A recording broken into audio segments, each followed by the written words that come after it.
This is Inside the Wolf's Den, an entrepreneurial journey with Shawn and Joni Wolfswinkle. Welcome back to Inside the Wolf's Den with your hosts, Shawn and Joni Wolfswinkle. So as you can see here, we actually have a treat for you today. So we have our very own Brett Moses and Dan McMellen, who actually produce and edit the show Inside the Wolf's Den, our podcast, here with us today. And boy, do they have a story. But thought I would give them a proper introduction though. So Dan McMellen has been working in the entertainment industry for almost 25 years, editing, directing, producing, and shooting TV shows and movies. Dan is an Emmy Award-winning television editor, helping create such popular shows as NBC's Extreme Makeover, Home Edition, NBC's The Steve Harvey Show, Discovery Battlebots, and currently America's Got Talent on NBC. Most recently, Dan produced, edited, and directed a short film called The Garage. The film just finished a journey on the film festival circuit and has garnered over 60 awards, including the short film, Best Editing, and Best Directing. And Brett Moses is a sales, marketing, and advertising expert, often recognized for his early work as an actor in national commercials for Pace Picante sauce and Nissan. His credits include the NBC soap opera Passions and favorite television shows Buffy the Vampire Slayer on the WB and Fox's Melrose Place. Brett has now built a successful career as marketing executive with 2 decades of experience in strategy, promotions, and branding, both online and off. He has led teams responsible for creating advertising campaigns and digital marketing initiatives for companies all over the world. He is the marketing director, of course, for all our entities. Brett and Dan produce this podcast. However, it's not their first project together.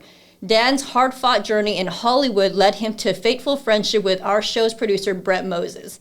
Together, they produced, wrote, and directed Noble Things, a Fox Movie Night special, extended run on Showtime, and a Turner Classic Movie, a 2009 feature film that follows the live country music singer Jimmy Wayne Collins. Jimmy finds himself adrift and homeless, forced to return home to the piney woods of the southeast Texas. Jimmy will face his imprisoned brother, his dying father, and the demons he left behind. The pair spent 10 years of their lives through the trials and tribulations creating the gritty independent film. Wow. The film also stars Ryan Hurst, Michael Parks, Dominique Swain, and the country music star Lee Ann Womack. The soundtrack for the music-driven movie was produced by country star Clay Walker and included performances by Mark Chesnutt, Tracy Byrd, Bice, Dob Gray, and Tracy Lawrence. As fate would have it, the film will soon get second life on the streaming, and they're here to share their story today. So that is a lot, but I think it's important to hear all that because we saw the movie Noble Things, I think a couple of years ago, and it was pretty cool. And then just hearing the story from Dan and Brett, right? We were actually at dinner a couple weeks ago, and them just reminiscing on, what they actually went through was pretty incredible. So we thought having them on the show to tell the story of, all of that, what they went through, the grit, determination, all of that. Yeah. So, well, and first of all, we just want to say we owe you guys both a ton of gratitude for all that you do. Like Joni and I come up here and talk, but you make us look good. Exactly. You make it actually happen, and we really appreciate all that you guys have done, and you guys both are very busy in your careers. So thank you for doing this, and again, it's an honor to have you on the show because I think just based upon that evening that we spent at dinner, I was like, man, this is entrepreneurship. Right now. And it correlates, to what you have gone through. Just creating the movie correlates to building a business. Yeah. Really. And so, we're going to get into all that. But again, thank you guys for being here. Yeah. So why don't we start? Why don't you guys give a little background on yourselves? And how did this all get started? Jeez, Dan.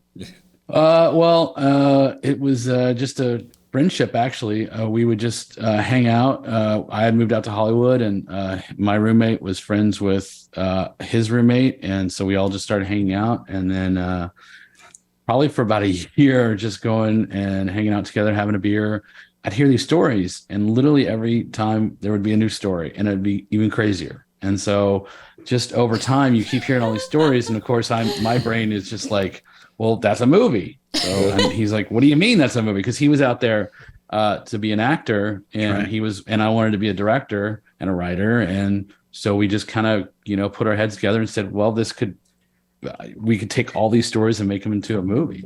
We just had to find a through line, right? but what's funny, if you go back a little bit, first I'll say this is very surreal because I'm usually in that room with you guys, so I'm having an outer body experience, and I'm actually at the same office, so I'm slightly inside the Wolf's. And our business development manager Brandon's there in the chair, and he's doing the switching. So thank you, Brandon. And his qualifier is that he worked at Best Buy for so he's solid. We'll fix it in post if we have to.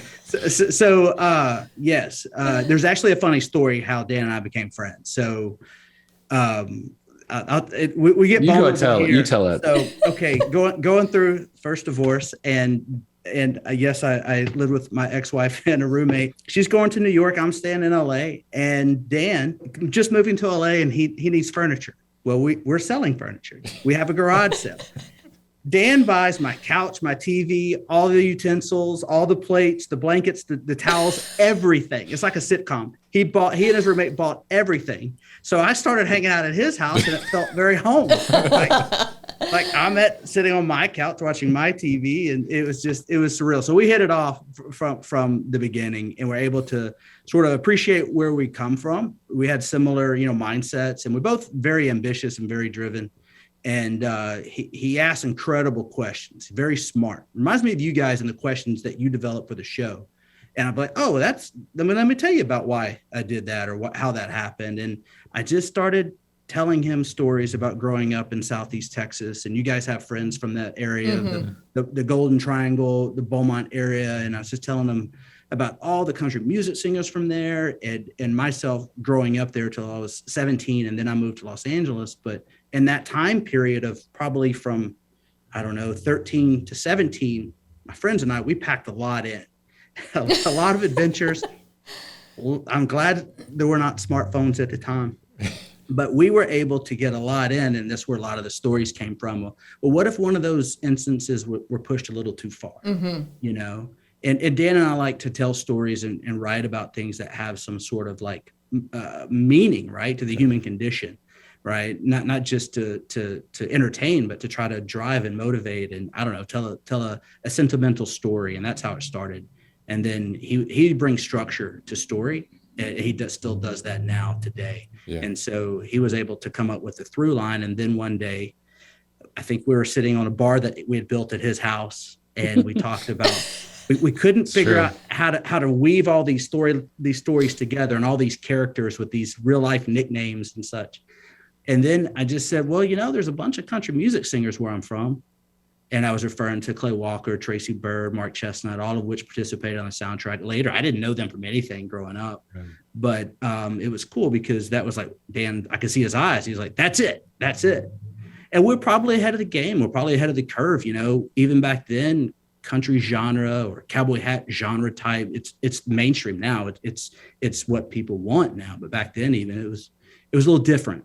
It was an uphill battle. Just to hit back and also on like the talking about our friendship and our bond is and I'm sure you guys know as well how driven and ambitious Mr. Moses is. Yes. Well, he's a good salesman because he sold you to buy all his stuff, and then he goes and moves in with you and uses it. So yeah. There you go. But both of what we definitely meet on that level of just hard work and ambition and just all of it, because when all of our friends were wanting to go out and party in Hollywood and all that kind of stuff, we were actually we just came out there. We knew why we both wanted to be out there, and so we just sort of started working on the script. And we actually went through.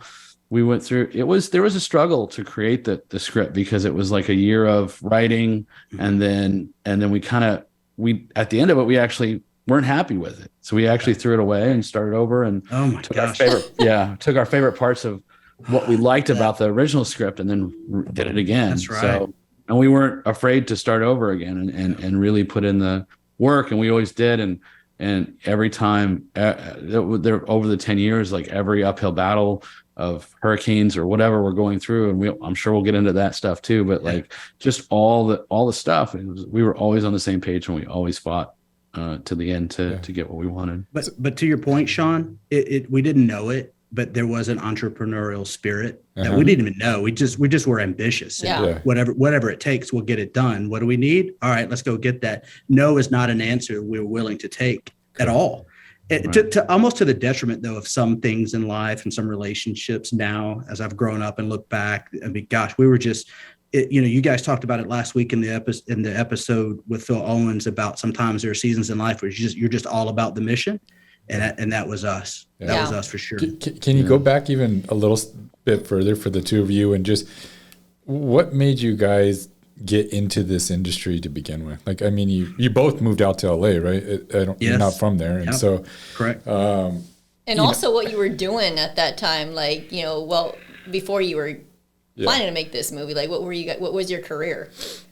Good question. So for me, I was 16 and, I flew up to Dallas for an audition and, second time on a plane and one of those small puddle jumpers. And I auditioned for a place called the American Academy of Dramatic Arts. And it was a pretty prestigious theater conservatory.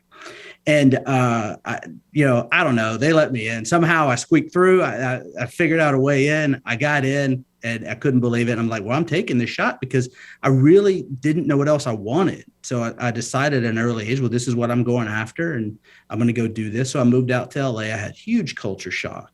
I was the guy that showed up like Joe Dirt, not kidding, cut off flannel shirt. I'm trying to picture that. Man, I'm serious. I had a mullet my mullet was curled on the back. It was so long. It's come back. So yeah. Everything 90s is coming back.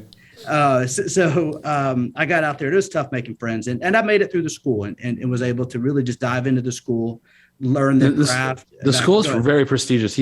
He's being very modest, but it's like Paul Newman and others have graduated from that school. So it's like, it's a tough school, and it's tough to get invited back. You got to show good work, gratitude for the craft of acting. Yeah. And I was committed, and just like you guys are committed, and that's what I share the kinsmanship with all three of you guys is that I've said it 100 times. All I know is what I'm going after, and I'm going to go after that, and whatever it takes. And so I committed to it, and I got through the school, and I was lucky to get an agent and manager, and start having some auditions and getting little nuggets. And but it was a struggle still then too. And then there's actually a broader point to this, but I was lucky enough to get a couple of commercials, but it was once I decided to just be myself, right? I couldn't, once I stopped trying to hide that I had this very thick accent or that I was really sort of country, paste Picante sauce. I went to that audition. I was just me, and boom, it took off. And that really gave me the freedom to start thinking about other things. Okay, this could be a real vocation now. This has gone from an idea to actually happening. And through that few years, I was lucky. I was on a few television shows, and always just getting that little nugget. And if you're around actors, what you're looking for is just a sign that tells you, I'm still in it. I'm still doing it. I booked this TV show in one season, but at least I had that one last season. And then you start getting even more opportunity. And that's where I was getting some incredible opportunity, but Hollywood was what it is now. You didn't have rock and other ethnically ambiguous type of people. And that's what I was called. My feedback from casting director was, man, we like Brett, but he's ethnically ambiguous. We don't quite know what he is. And for the record, my mother's from Guam, so I'm Polynesian.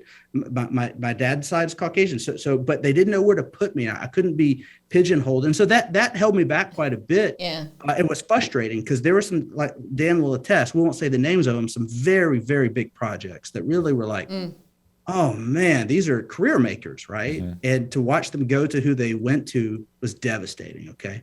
And so that's when I would share all that with Dan, like, damn, let's go. Back then we smoked. Shouldn't talk about that now, but let's go smoke and drink some whiskey. This sucked. Let me tell you a story about this, what happened this week. And that's how we bonded and started telling these stories. And it was like, at the time too, independent films were kicking off, right? So you had Little Miss Sunshine, you had Ben Affleck and Matt Damon and Good Will Hunting. You had these stories of these kids that wrote something, developed it, shot it, and got a good cast member, a well-known actor to commit to it. Next thing you know, these guys are making it. And so we're like, well, if they can do it, we can do it. Mm-hmm. And so we just went full tilt. And Dan was game. and super talented. And that started the adventure. But that's what I was doing, Dan.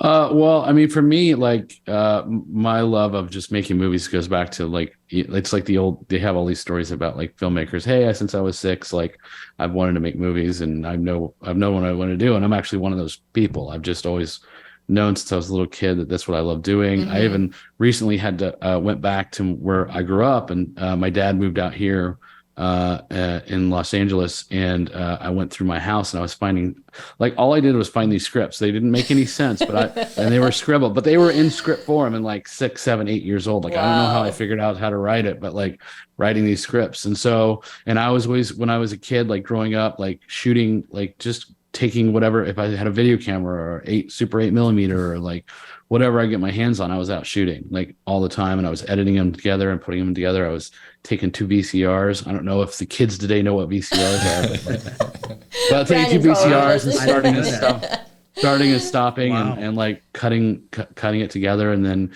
when I was 14, one of the big things that changed my life was my high school, for some reason, was doing day on the job. And you could choose 3 things. And I said, make movies, make TV shows, and be a lawyer. Like they said, put something that makes sense on there. And I was like, I'll probably end up like at some law firm, like just taking notes or something.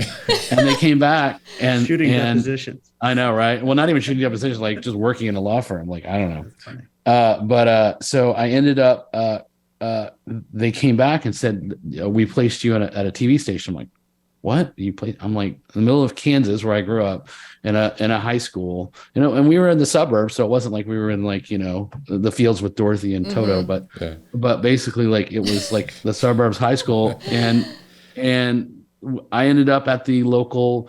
It was basically a broadcast station that did the city council meetings for the local public. It was a public access thing. And I met, like you have, and I'm sure you guys have had that too, both of you. And I know Brett has had 1 or 2 people in your life who kind of changed the course because they opened your eyes to a whole different world. Mm-hmm. And the guy who ran the station was this hippie guy named Lyndall. And Lyndall like introduced me to like music from the 60s and like movies and like movies you never heard of. And like, cause I was into movies, but I was into like mainstream stuff, and he introduced me to like this and that. So it was like, and he, when I came into work, like he let me like just work as long as I could and helped out. And he was always game. And so that got me, once when I worked there for free for like 3 or 4 years. And then, in whatever hours I had, and then went to a local TV station.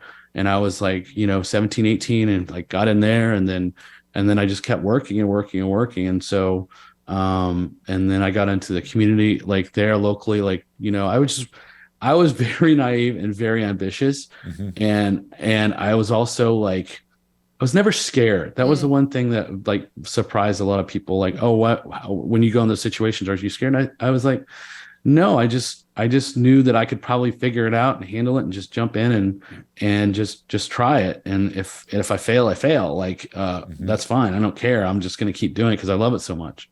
And it just kind of happened. And then I went to University of Kansas and they actually have a film school, and it was actually a really good film school. Now they actually have an Academy Award-winning teacher there, a guy named Kevin Wilmot, who wrote Black Klansman a few years ago that Spike Lee came out. And he was actually his first year was my last year there, and so I got some tutelage from him.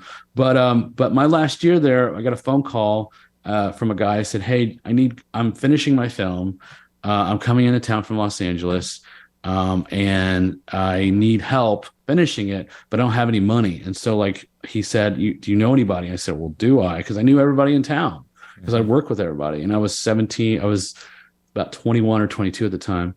And he came into town. He shot, and he said, "Look, I can't really pay you, but if you help me out to help me finish my film, to shooting it, when you graduate, you call me, and I'll get you a job." And I was like, "Okay." Yeah. So basically, like 2 weeks later, I graduated at the end of the semester, and like 2 weeks later, I was out in Los Angeles, surfing on some dude's couch that I didn't know, and for like a month, and like kind of just escalated from there. And then about 3 months later, I met this guy. Oh, that's an awesome story. I mean, a lot of effort there is sacrifice, right? And It's all delayed sacrifice. gratification. I mean, everything failures, like everything that entrepreneurs really have to go through. You just there was a love and a passion, and regardless of the outcome, you were gonna like see it through, and you enjoyed it. So, and I think there's a lot that can relate to other areas of life like that, where it's. I think you just I don't know if it's naive. You know, you do what you have to. Yeah. And so. Yeah, I know when we were at dinner, you talked a lot about the challenges, you faced producing this movie, and why don't you talk a little bit about that? Because I think our listeners would love to hear some of those challenges. Talk about a brilliant balance of naivete and stubbornness.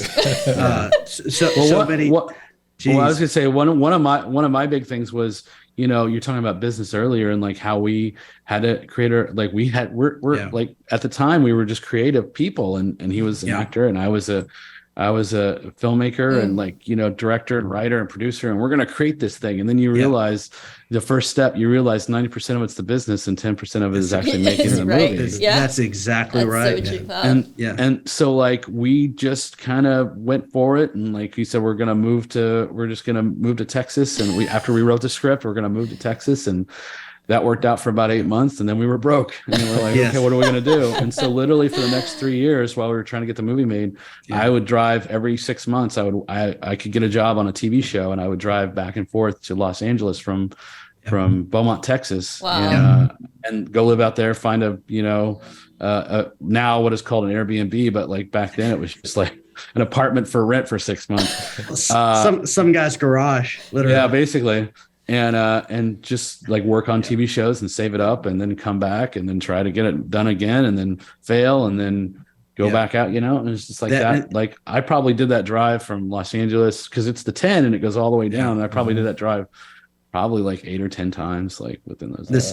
Dan was gathering and working for the seed money.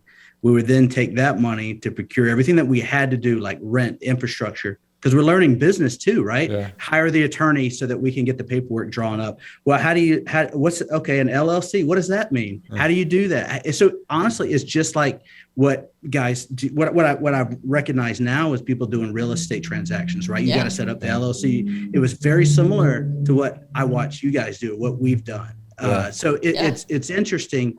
I got a funny story to keep it a little bit entertaining. One that I forgot to share with you guys when we were having the restaurant. Yeah. Dan, this is when we got the casting director's retainer at the casino. All right. Oh my God. This is a great story.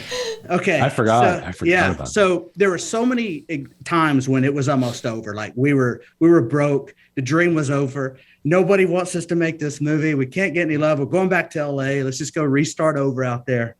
And, so we get a call from one of our producers, Ruben Neubauer. He's in Los Angeles. He's German. He calls it. He says, "Hey, Brett, we have her." I was like, who do we have? I'm thinking it's an actress, right? For the big role of Claire in the movie. And he's like, "We have a casting director, great casting director." I was like, "Oh, awesome." So a lot of times to get these movies kicked off, you get a prestigious casting director that would help you cast these movies so that it shows like some sort of worth to other actors that commit, because you get a lot of actors that show interest once you're able to get into the agencies, but rarely do they actually commit because we don't have the money to have them commit. So we're still trying to get this casting director and it's like, okay, that's awesome, Ruben, that's great. How much is she? He's like, she has a $3,000 retainer. And I know that's small money. But we're thinking $3,000, that might as well be $100,000. We don't have $3,000. We had like $700 to our name. We weren't going to make the next month's rent. Dan's in LA. I'm in Beaumont. And I was like, Dan, I got an idea. And he's like, he's grown not to like that. Be calling us. I just hang up now. Oh no! I got an idea. I was like, let me take the remaining money. Let me go to the casino. Let me go to the casino. Bad idea. I can make it. I can make it. He's like, well, we don't have anything to lose. And that's the only green light I needed, right? This sounds like a movie. Yeah. Man, and it's not even awesome. It's not even like it was like a Tuesday afternoon. Okay. So I get in this truck and I drive 45 minutes to the casino. It's a riverboat type casino, right, in Lake Charles. And I remember parking in the parking lot, thinking, all right, this is it, trying to get my game on, right? So like, okay, so I'm going to go play roulette.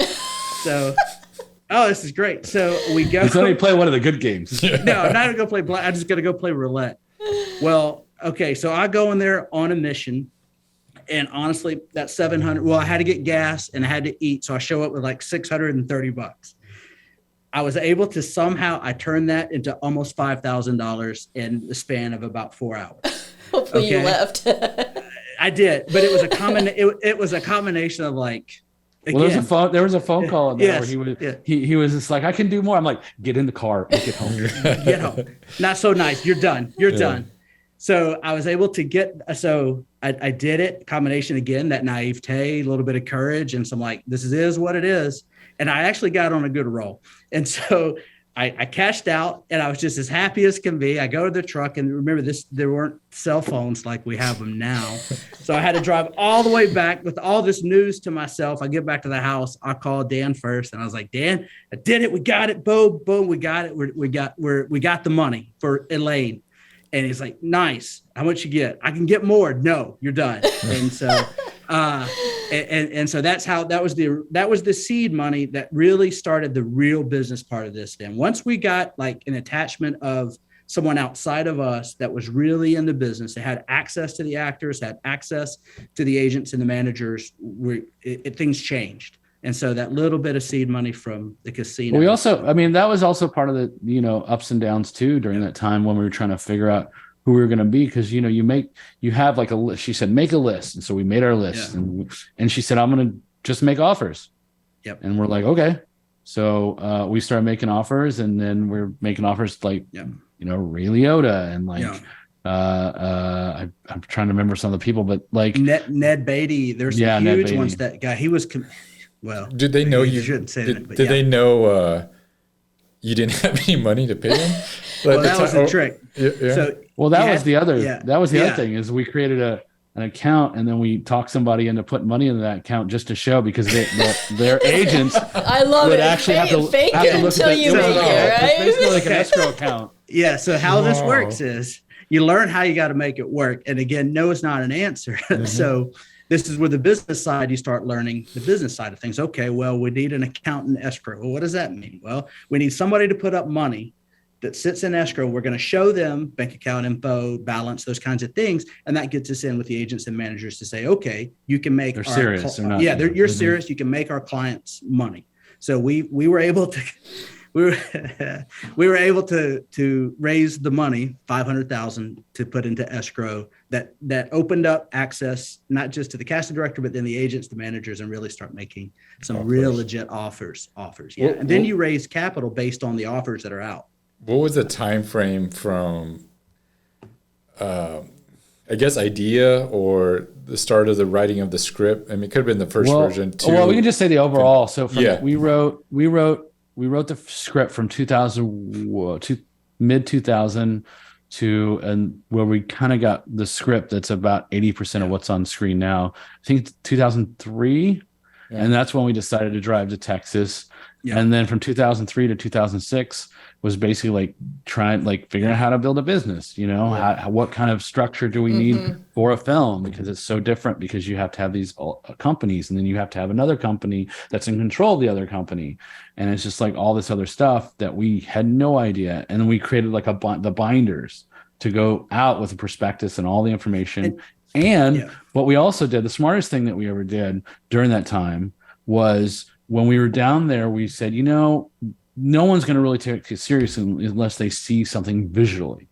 And so we took, like, I think it cost us like $300 or $400. Yeah. But we basically took a camera that I had and Brett and whatever we could find, and made a teaser trailer that was basically like a movie that didn't exist. Yeah, that was my dad and my brother, and we're in it, and all of your friends that are actually in the movie now as well as your friends. Yeah, we use that to set tone. So when you brought that with the prospectus that we developed through our lawyer, we knew that we could raise the capital. So yes, so from about 2003 to we released in 2009. But you got to keep in mind, much like an athlete's career, and say, for example, just hypothetically like NFL, right? Those years are ticking.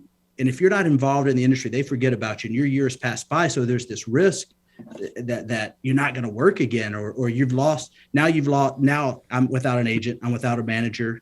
Dan is now committing this time. And so you're not tracking anymore in LA. So the hope is that you somehow sort of leapfrog after a project like this, not just to where you were, but well beyond, right? For opportunity. Yeah. And then what happened was a little thing called the economic crisis. And, we released this passion project in the middle of that. And right. So there were absolute ramifications to it. And also along with what we're all used to now is like Prime and like Netflix and streaming, and it's like a regular place to go, and they're looking for content. Well, we were at the exact moment of the transition from DVDs to streaming, and they had no idea how video on demand, how to make money off of it, how to use it as a platform to make how to capitalize on it. Yeah. And this was all during the hurricane too, right? There was a big hurricane that came through. That's right. 2 years of them. 2 years of hurricanes. So the first time we had raised capital to shoot, we had the actors committed, we had crew in town, and country music stars like Clay Walker was on board to produce the soundtrack. Like it was going. Yeah. It's a machine. It was a machine, and it had even bigger steam that it later had, and was becoming something different, which was great at the time. And then Hurricane Katrina happened in New Orleans, right? Yeah. Well, we happened to be doing pre-production, and we had rental homes in Beaumont. And so we had my family members and their friends and others coming in to evacuate from Katrina into our infrastructure. We opened, we shot, there's a lot of behind the scenes footage about that part. And then was it a month and a half later, Hurricane Rita. Not even that. It was like about 3 to 4 weeks. Yeah, starts to put a bullseye on the Beaumont area. It hadn't been hit in decades, so it was like the odds were always stacked against us. And so we evacuated with my family. We sent about all the crew home, and it was just like we said, we don't know if we're going to shoot. Thanks for trying out, but maybe next year. We thought it was over, so we evacuate, and my son is 1 year old at the time. And we all just sharing a hotel up in Fort Worth, wondering, number one, are we going to have homes to come back to? My family, and many of them had their homes. My dad had a tree right through his home. I mean, and my mom and dad, there's a lot of devastation that got beyond the fact that we weren't going to be able to shoot this film. Correct. It was much deeper than that. People were really hurt, and people were financially strapped after Rita, and it was devastating to the whole area. So we just thought, well, we'll never, we lost it. And then that didn't last very long. And we remounted and figured out, how can we do this? How can we pick up the pieces? They'll rebuild. Dan went back to LA to work. I think it was a Shrink Home Makeover at the time. Yeah. And I went to work pulling cable and Cat 5 cables in attics with my brother and dad. And we were like, in the evenings we'd get together and we would FaceTime before FaceTime was even a thing. It was like original FaceTime. And we would continue to make our offers and raise capital based on the offers, and pay brokers in Dallas a lot of money to make those connections. Yeah. And then I would drive up and back and forth to Dallas to do it. And we finally were able to get the money and to get the cast that we were finally able to set a production date and shoot. And that's that's a story, or like because I can't imagine the frustration or the stress. I mean, just hearing about it like kind of stresses me out. But just to get that far, right? And even have the actors there and have all this money raised and and then all of a sudden like stuff that you can't control, that's out of your control, just totally stops it. And I think a big part of it for us, especially, we were friends and we were in it together, whatever happens. And it's like, I think in these situations, and I'm sure you guys know that, like anytime any kind of things pop up with that are like, have to do with, slowing down or stopping the wheels on something. Like if you're there by yourself, it's really hard. But if you have somebody to bounce off of and who's in the same boat and who can identify with you, and if you're having a bad day, they pick you up. And then if if he's having a bad day, you're picking him up. And we were just always, attached to the hip trying to get this thing done. That's so true. I love that. Yeah. Was there a point where you guys ever just said, you know what, maybe this is like God's way of saying we shouldn't do this? Like, or was there several? What a good question. That is a great question. There was. There I think there's a lot of low points. There's a lot of things that hit you in the gut. But I think down deep, both of us knew that come hell or high water, this thing was going to get made. And we were like, is it like if it got made for like, $50,000, or if it got made for $1 million, wherever it was, however we were going to make it.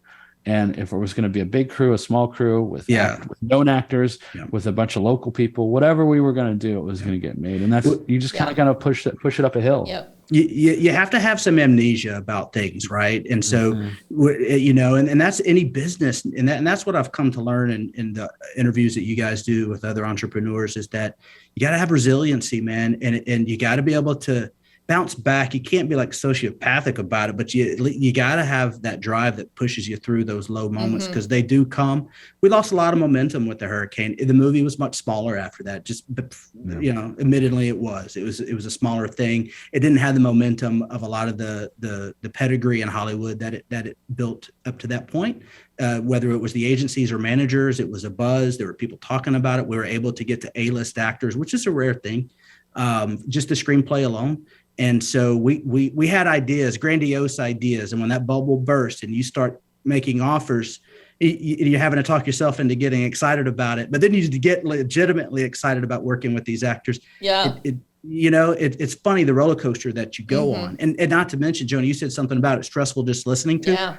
And it's stressful when I walk down memory lane on this thing, because there were some moments where it was like too stressful, not just for Dan or myself, but my family, Dan's family, friends, spouses, or in Dan's case, fiance. There were times where it was just too much. It was too much. And some could still argue legitimately so that it was just too much of a commitment. But if you loved Dan and me, you knew that you were in for this thing, and we were down for it no matter what it took. I mean, literally, there were times when our health suffered because we were so committed to it. But you hear about movies like that, Monsters Ball and others, where the filmmakers just were so committed to getting it done that you sort of lose track of, not reality, but sometimes the other reality. There were some alternate reality moments that you're like, I can't believe I'm doing this, but we're going to just keep doing it. Yeah. I mean, you come this far, you can't quit now.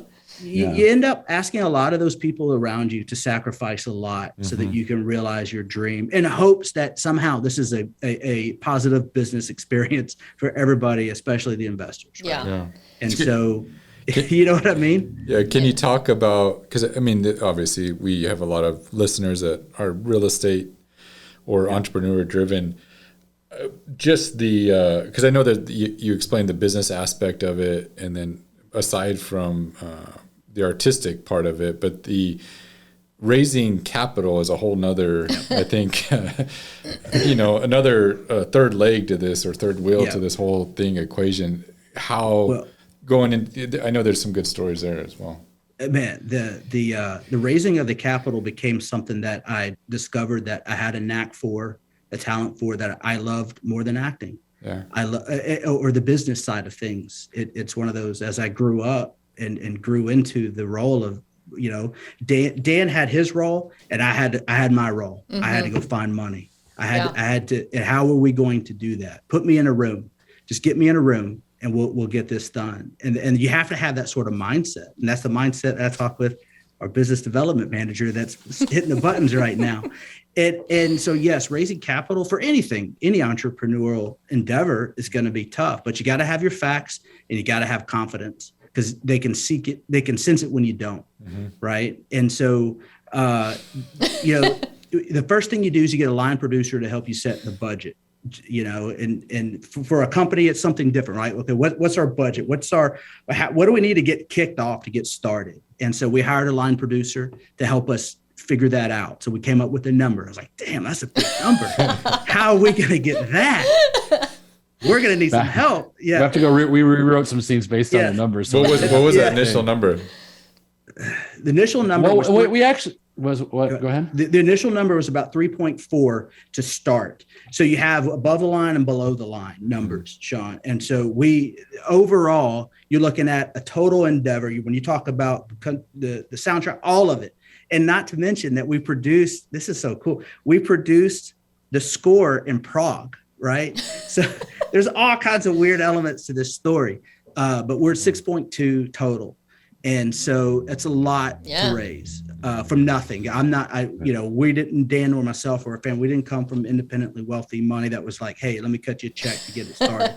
We had to figure it out. We paid a lot of money to brokers in Dallas. We had a lot of friends that came in. We had a lot of acquaintances that heard about it, that talked about it, some that scrutinized really hard, some that was sort of a mentor as far as, okay, I see what you're trying to do.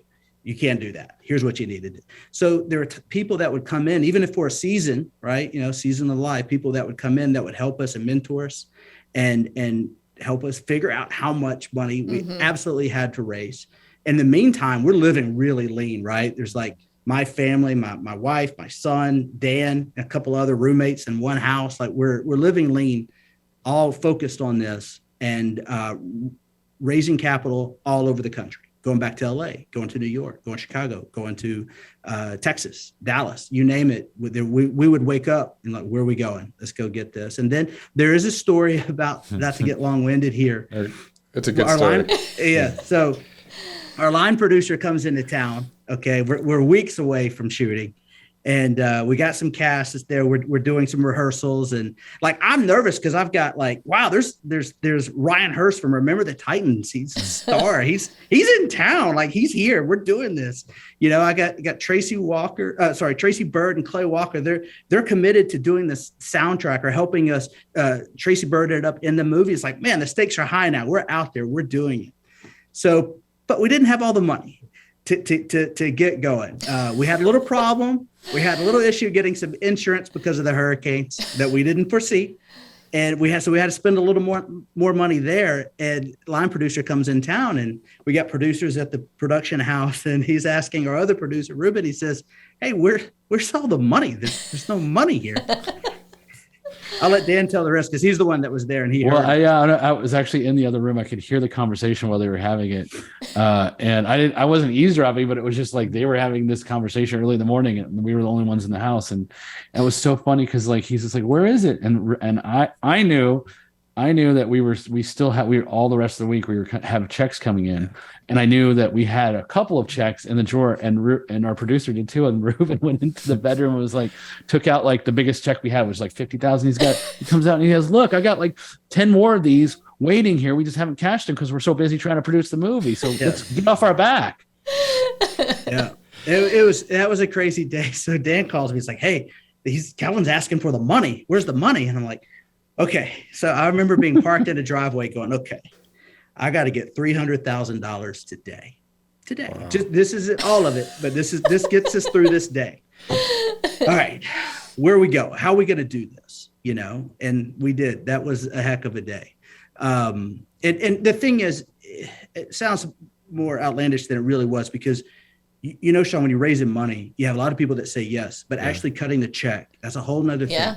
A lot of times they want to glad hand you say, yes, this sounds cool. This sounds great. I want to introduce you to my cousin who was an actor, my nephew, my sister, my girlfriend, whatever the case is.Maybe they can have a part in the movie, but you're non-committal.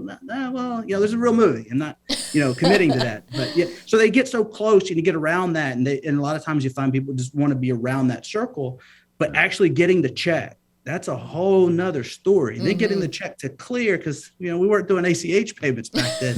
So it was like it was equal parts trying to get the business side up and then trying to focus as the creative part and the filmmaking side to keep the storyline going, keep the momentum going.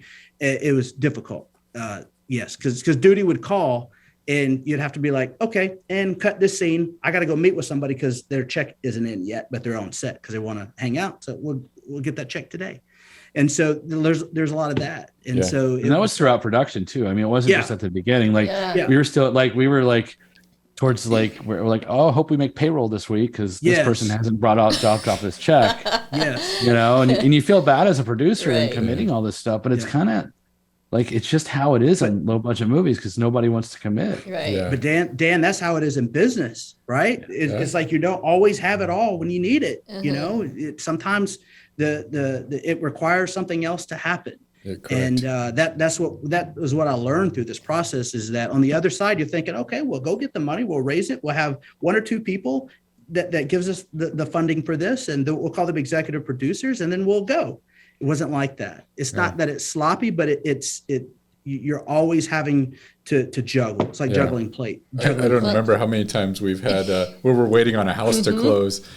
We need it. You know, you need the cash to pay for whatever that's coming up. But to get the next one. Correct. Sure. I admire you guys, you know, your grit, determination to get it done and, you know, finish it through. But a couple questions I had. Number one, like, would you do it all over again? Right. And then also, is there anything that you guys would have done differently? God, that's deep. Dan, I'll let you go first. Mine first question is without hesitation, I would totally do it 100% over again. Yeah.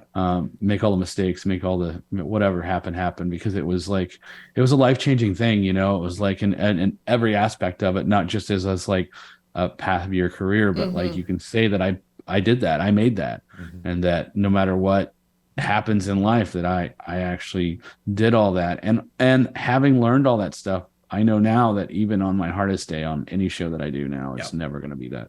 You went through all of that pain. No, I mean, there were days I can't believe like an example of a week is like when we were shooting, it would be like we'd have a 6-day week and they're 12-hour days, usually 14 to 16. And the first 3 days are during the day. And then the last 3, because we have night shoots, are at night.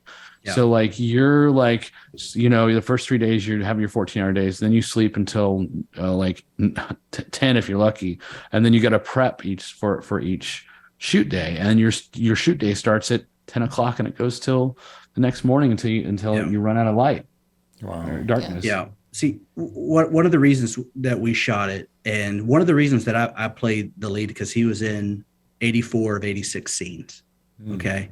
And so that means full commitment, tough under the budget that we're at to try to get somebody else. And again, I was trying to do that leapfrog thing that you see actors do. And in hindsight, I would do it differently. I'd have played another supporting role so that I could have been a better producer. I could have been a better creatively, more there with Dan. It is an all-consuming role. But at the end of the day, I feel like we made something that what we set out for, we wanted to make something that was, what did we say, visually stunning and emotionally devastating, right? Like we're not making comedies. We love them, but there's some funny moments, but we wanted to make something that had a heartfelt impact. And for that, we made it, and I feel like it holds water. We just watched down the 4K version that they're re-releasing, and I felt like, damn, Dan, it holds water even 17 years later, and we wrote the hell out of it. Good job, buddy. So there's an appreciation for it now. That's awesome. But I feel like, that's a great question. Would I do it over again? I learned so much about business that brought me to where I'm at now. I fell in love with that side that allowed me to be a better father than I would have been as an actor. Yeah. You know, if I'd have went back to LA and stuck that out, it was hard to do both. And Dan knows my type of personality.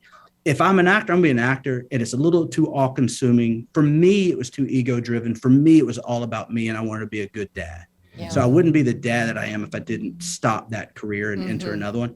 But at the same time, it introduced me to the business side of things that I love and the challenges of that.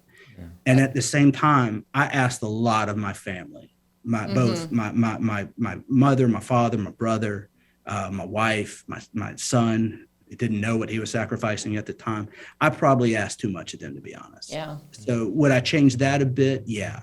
And what I would go back and tell myself then is that slow down. It's all going to be okay. It's all going to be okay. Even if you don't make this, it's going to be okay. That's deep. And I didn't think that at the time. You're wrapped up in it, and you're like, it's all or nothing. Yeah. And sometimes you could argue that you have to have that mindset, but I won't go there again with anything because I want to be more there for my family. Right. Yeah. Does that make sense? That's a great segue into when and how did you decide to pursue another type of career in the career? Well, I think it's. I don't know if so. I've struggled over the years to sell a business because I feel like my. I don't want to say identity because that's but there's a part of it, and then I don't know. I've struggled with this over the year, and so how did you get to that point where you knew you could walk away from it? Yeah, man, that's good. That's a tough one because sometimes you think back and I gave it my all. Okay, so when I was an actor.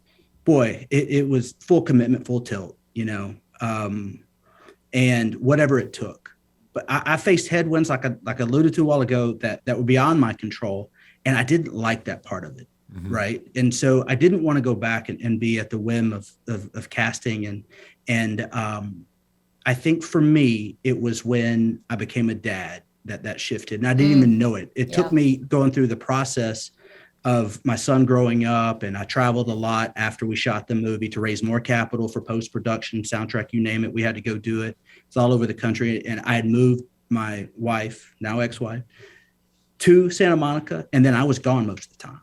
And so that was tough. And I missed a lot of that walking and talking and those things. And I wasn't becoming the dad that I wanted to be. And at the same time, I had grown really close with Michael Parks, who plays my dad in the movie. And he saw it happening too. He was like, you're becoming me, or you're becoming a version of not what you wanted to be, what's important to you. He called me out. Yeah. Michael would do that. If he liked you, he would call you out. And he's like, you're not the dad that you need to be. And I was like, ugh. So it was having epiphanies like that, Shawn, and really realizing that for me, even when I was going to the acting school that I went to and getting out and bouncing around town to auditions, I used to get into clubs in LA telling them that I was Dean Cain's little brother, my friend.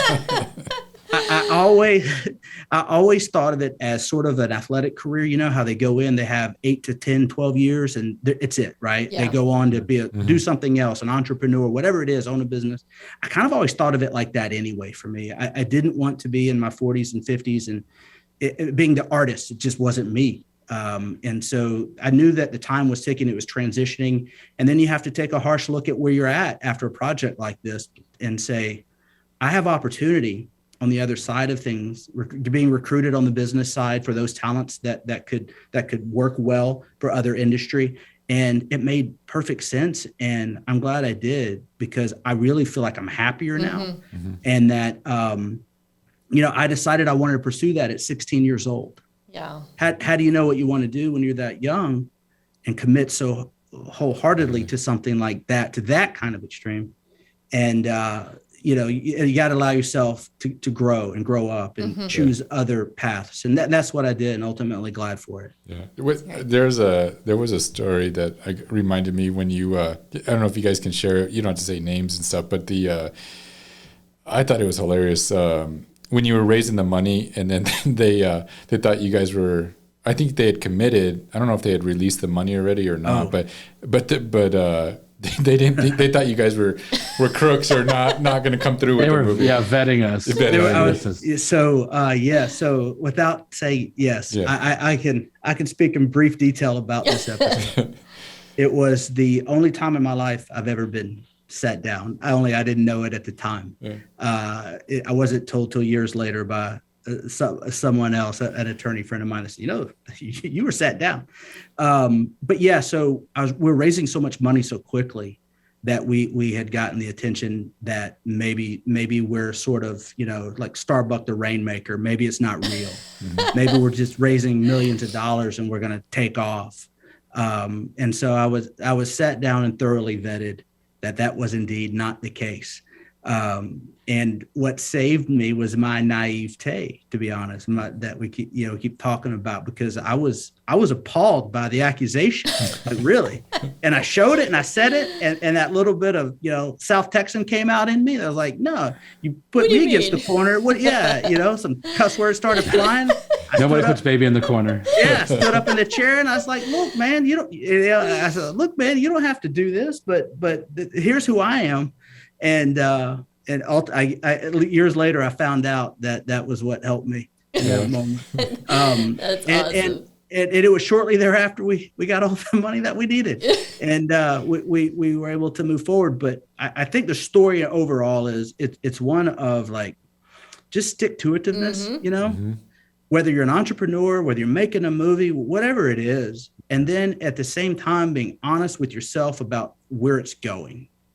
Okay. And making decisions that safeguard yourself and your family, and not leaning too far past your skis, because we did that too often in many occasions. And it was also, we eventually, we knew where we were going. And so once we formed the foundation for the goal that we wanted to do with all the business stuff and all that stuff, and just putting all that together, we knew that that's where we wanted to go. And there was no they always say, if you want to, achieve something, don't have a backup plan. And we didn't have a backup plan at all. No plan B.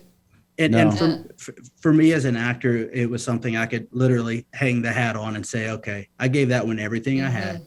That was, I got to act with Michael Parks, right? I got to be in a real scene with Michael Parks. How many people could say that? With Ryan Hurst, Lee Ann Womack, and Dominique? Like, I got to do this. Ron Canada, James Parks, these actors, these great actors that are, you might not recognize their name, but you start looking them up, you're going to start understanding who they are. And so I was able to be like, I went toe to toe with them, and it was an amazing experience. And Dan got to capture it. We lived the dream, man.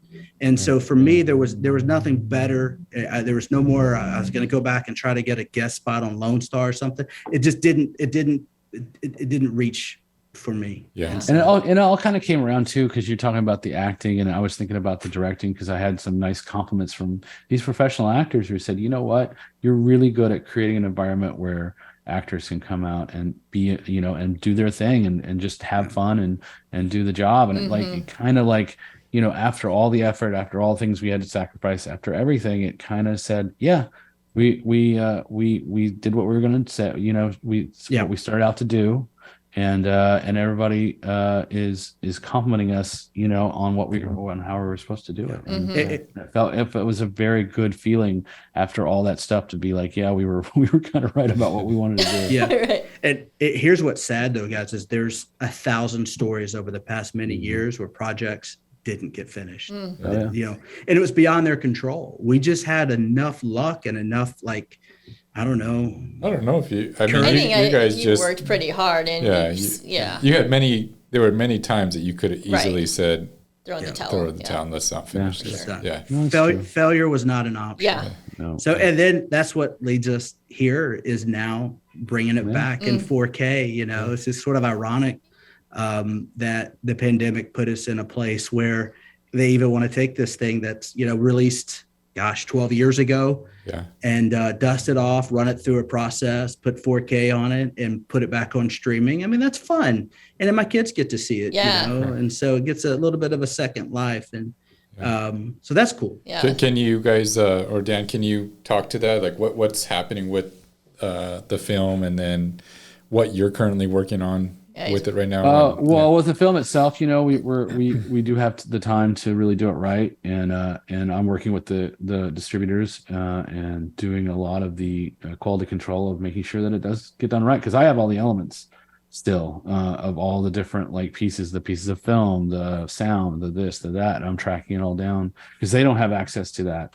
Gotcha. And I have a storage shed that's in my backyard. So I had to dig it all out and look through it all and make sure that we're all, that it's all up to snuff, because honestly, somebody who's coming in, they're just trying to make a buck, and they don't care as long, if it just gets out there. And so for us, it's like we, put our heart and souls into it years ago, and technology's changed and things have changed, and now we have all this great stuff. So let's make it look the best it can and sound the best it can. So that's what I've been kind of doing with it. And then work-wise, it's like Brett was talking about his career after the movie. Is mine, it was definitely hard after all the stuff that had happened with the movie afterwards, and trying to figure out, like he talked about family, is like I've been a bachelor for forever and ever and ever during that time. And so, I kind of had started dating somebody towards the end of the movie, and who's my wife now.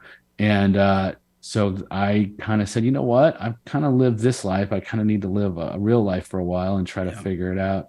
And I'd always, I still was I during the whole time of being able to edit and being an editor, I've kind of fell into a craft and kind of found a niche doing that, and kept working on reality shows. And it actually paid better than TV shows and movies at some point, because it's consistent. Right? Yeah. So, I've worked on probably every kind of reality show there's, and there's a lot of them.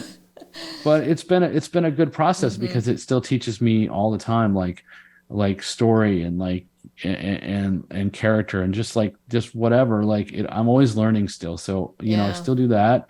And I just finished America's Got Talent, and now I'm going on to the next season of American Ninja Warrior.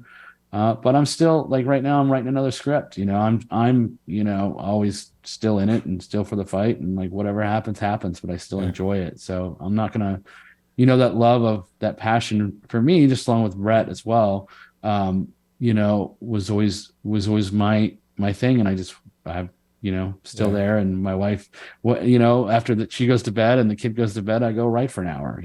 Sometimes you just gotta do that. Yeah, that's great. I'll say this: it's cool that they are going to sort of re-release it there and see where it goes. Yeah. And because up to this point, so we output at the end of the day, Shawn, Joni, you're left with 35 millimeter canisters, about 6 of them. Okay. And they've been living in my closet for 12 years. We keep them off the coast. We keep them separate. So Dan has a set on the West Coast. I got a set here in Texas. And so we've been looking at these things in storage sheds and closets for the past 12 years. So it's nice that they'll get it back out there to be seen. That's really cool. And so this is going to air again on Amazon Prime, correct? Yeah, at least. There may be more. See how it goes. But yes, Amazon Prime. Yeah. So for our listeners, it's called Noble Things. So make sure we had a family night and watched it with our family. Yeah, it was good. Yeah. So how can people get a hold of both of you? And if they want to reach out, if they have interest in films or opportunities and stuff like that, how can you guys share how people can reach out and get in touch with you, either social or direct? Go ahead, D. Well, I have my social media on, and I have a website. It's www.danmcmellen.com, and you can contact me in my email and stuff. You can see my work as well as on there as well. Awesome. So, yeah, love it. And Brett? I'm pretty easy to find. You can find me at InsideTheWolfsDen.com. Brett at HTownRPM.com. I mean, if I can give anybody some sound advice on it, I will.